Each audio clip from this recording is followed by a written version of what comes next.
Fadiga extrema, formigamento, alteração na visão e perda de força.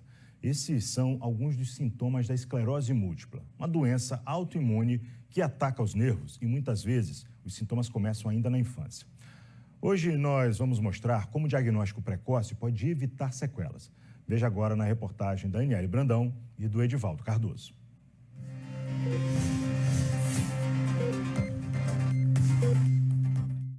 Ela caminha e anda devagar.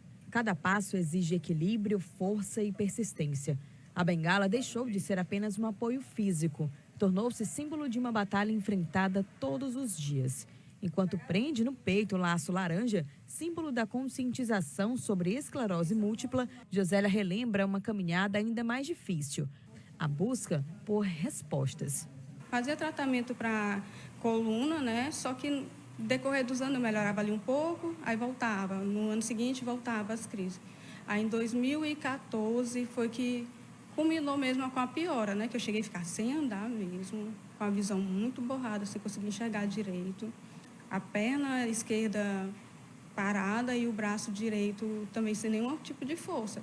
Aí que eu fui para a urgência e o médico lá da urgência pediu que eu procurasse um neurologista clínico, né? Daí começou todo o processo novamente de procurar o neuro, fazer ressonâncias, fazer lico, né? Porque até então o meu diagnóstico era de piti e enxaqueca. Aí foi quando, em 2015, eu levei mais um ano para chegar, que fechou meu diagnóstico de esclerose, onde eu comecei meu tratamento. Foram 5 anos passando por diferentes especialistas até receber o diagnóstico de esclerose múltipla. Então começaram os desafios.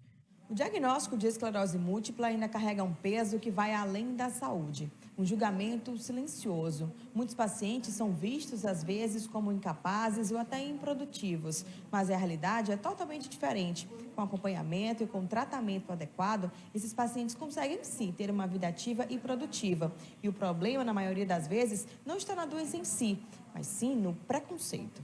A gente é muito prejudicado nessa área do trabalho também. Muito na sociedade que a gente tem que estar se explicando. Porque olham para mim, eu estou com a bengala.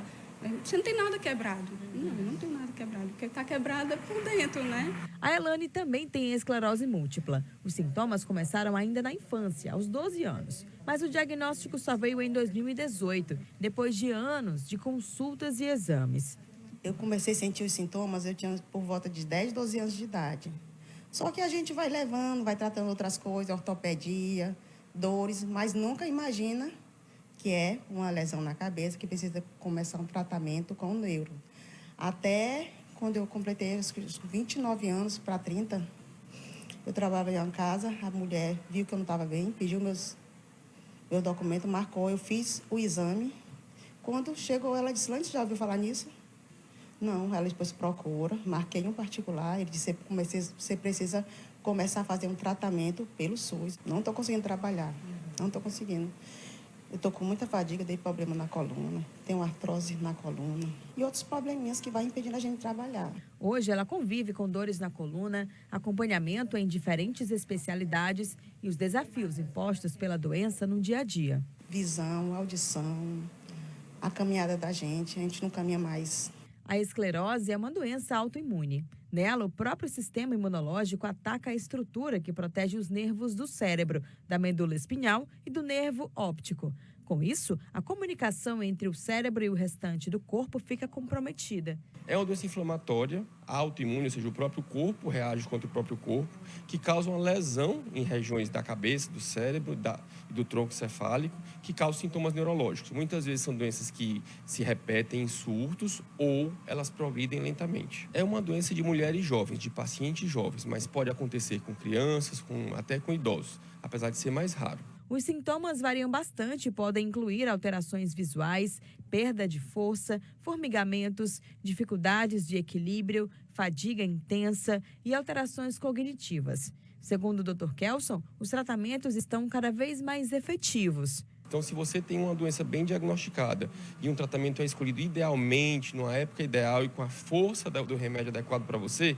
a doença fica bem estabilizada e bem controlada. Foi pensando em diminuir a desinformação que nasceu há 20 anos a Associação Piauiense de Pessoas com Esclerose Múltipla.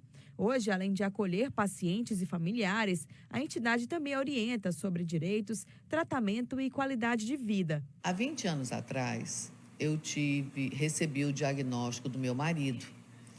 Ele, desde rapaz, quando a gente era namorado ainda, ele tinha umas coisas de vez em quando, mas como é uma doença de difícil diagnóstico, e há 20 anos atrás era muito mais difícil, passava despercebida, passava sozinha e foi se arrastando até que, aos 40 e tantos anos, ele diagnosticou essa doença. Então, nem os pacientes, nem os familiares, nem as pessoas que lidavam com ele sabiam.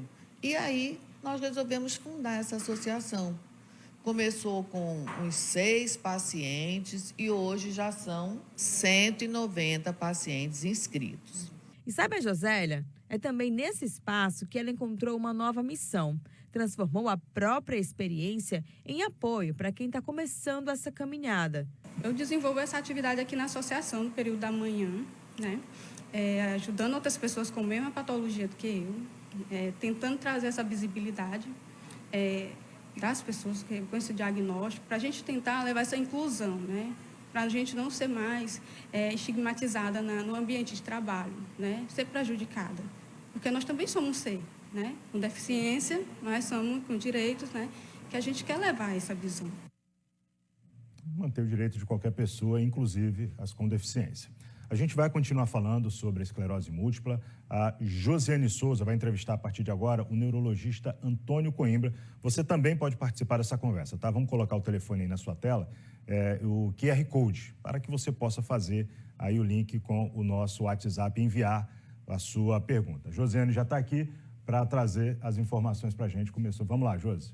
Continua assim falando sobre esse assunto, porque são muitas dúvidas, é um tema complexo, mas que com certeza a gente vai conseguir trazer aqui as principais informações.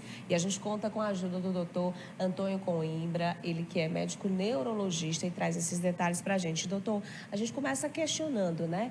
É uma doença que já diz, inclusive, aí, a esclerose múltipla, exatamente porque esses sintomas são diversos, eles se manifestam como? Muito bom dia, seja bem-vindo.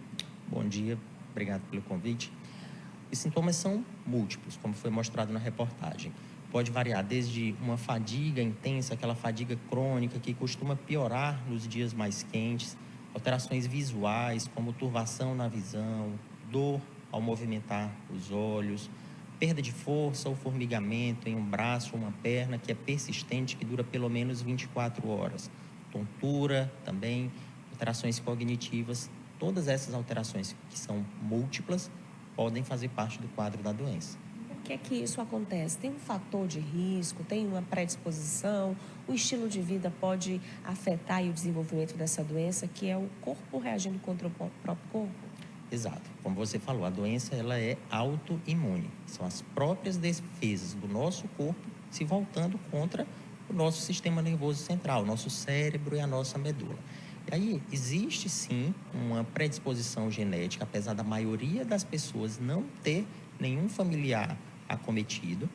E outros fatores, como, por exemplo, obesidade na adolescência, histórico de exposição ao vírus Epstein-Barr, baixas dosagens de vitamina D. Então, são fatores genéticos, existe sim essa predisposição, mas também fatores ambientais. Nós vimos na reportagem o exemplo de 2 mulheres que convivem. Inclusive, chama a atenção de fato de uma delas ter passado, aí, por exemplo, 5 anos até conseguir o diagnóstico. E a outra que mostrou, por exemplo, ali que teve os primeiros sinais ali na infância e só depois teve o diagnóstico. Como é que é feito esse diagnóstico? Como é que esse rastreio deve ser feito corretamente? Muitas vezes os sintomas não são identificados. Então, é preciso que os médicos estejam treinados, que os profissionais de saúde e as próprias pessoas tenham alguma noção sobre a doença para reconhecer os sinais precocemente. A partir disso, se fazer um diagnóstico. Para o diagnóstico é necessário uma avaliação neurológica bem detalhada, além de alguns exames complementares, como, por exemplo, uma ressonância magnética. Agora, se essa pessoa acaba passando ali, por exemplo, no médico, porque vai investigar uma tontura, essa visão turva, normalmente ela pode acabar indo para o lugar errado e isso demorar para que ela inicie esse tratamento, e qual o prejuízo? Sim. É muito comum a gente ver pessoas que passam muitos anos tratando como se fosse uma labirintite, que é algo extremamente corriqueiro da gente ouvir as pessoas falar. Quando, na verdade, a gente investigando a fundo, identifica que o problema, na verdade, não é um problema otorrinolaringológico, e sim neurológico. Agora, doutor, a gente tem um questionamento aqui do Paulo Henrique Moreira, lá do Mafuá, que questiona o seguinte: sintomas emocionais e de forte estresse agravam o quadro da esclerose múltipla? Sim, mas isso não é um fator causal. Mas toda vez que a gente está mais ansioso, está mais estressado, as doenças, qualquer que sejam, elas tendem a ter uma manifestação mais acentuada. Agora, doutor, até um questionamento que eu fazia aqui nos bastidores, a gente viu na própria personagem que ela disse que lá na infância sentia ali alguns sintomas. Ao longo dos anos, a esclerose vai se manifestando. É possível identificar mais cedo? Esse tratamento pode começar ainda na infância? A forma mais comum da doença é essa que acontece em surtos e remissões. A pessoa tem aquele sintoma mais agudo e depois ela vai melhorando. Ela, às vezes, pode começar assim também na infância. E o mais importante é identificar os sintomas, procurar atendimento precoce para a instituição precoce do tratamento. Hoje a gente tem um tratamento cada vez mais avançado, inclusive é um exemplo que a gente tem em relação a outras doenças, né? A AIDS, por exemplo, a esclerose também avançou e o tratamento é bem diferente. E aí tem um questionamento aqui da Silvana, lá do Morada do Sol, que pergunta: não há nenhum tratamento, mesmo ainda em estudo, que de fato possa curar a esclerose múltipla? A doença ainda não tem cura, mas a gente hoje em dia tem tratamentos que são cada vez mais eficazes. Isso que você falou agora sobre a questão do HIV é muito interessante. Ter um diagnóstico de esclerose múltipla ou de HIV na década de 80, no início da década de 90, era quase uma sentença de morte. Hoje em dia, não. Hoje em dia está bem diferente. Então, o que a gente precisa é diagnóstico precoce e acesso ao tratamento especializado. Agora, é importante ficar atento a esses sinais para não ir confundindo e até mesmo negligenciando, achando que, por exemplo, é só uma crise de labirintite ou é só um problema de vista e não buscar esse médico. Exato, esse é o grande problema. Quanto mais cedo o diagnóstico e quanto mais cedo for iniciado o tratamento, melhor o prognóstico e a qualidade de vida que a gente consegue dar para esse paciente. Agora a gente tem a predisposição das mulheres como as maiores vítimas dessa doença, que atinge uma média de 400 mil pessoas em todo o Brasil. Por que acontece? Por que as mulheres são as maiores vítimas? A doença ela tem uma natureza autoimune, né? E a forma mais fácil de entender é o sistema imune das mulheres é como se ele fosse mais ativo que o dos homens, né? Então isso, de certo modo, traz uma vantagem no combate a algumas infecções, mas, por outro lado, as predispõe a ter maior chance de doenças autoimunes. A gente agradece aqui a sua contribuição, viu, doutor Antônio Coimbra, trazendo esses detalhes, essas informações para a gente aqui no Bom Dia Piauí. Francisco, eu volto com você. Obrigado, Josi. Obrigado pelas informações. É importante aqui que os nossos telespectadores fiquem atentos ao menor sinal, já procurar o médico.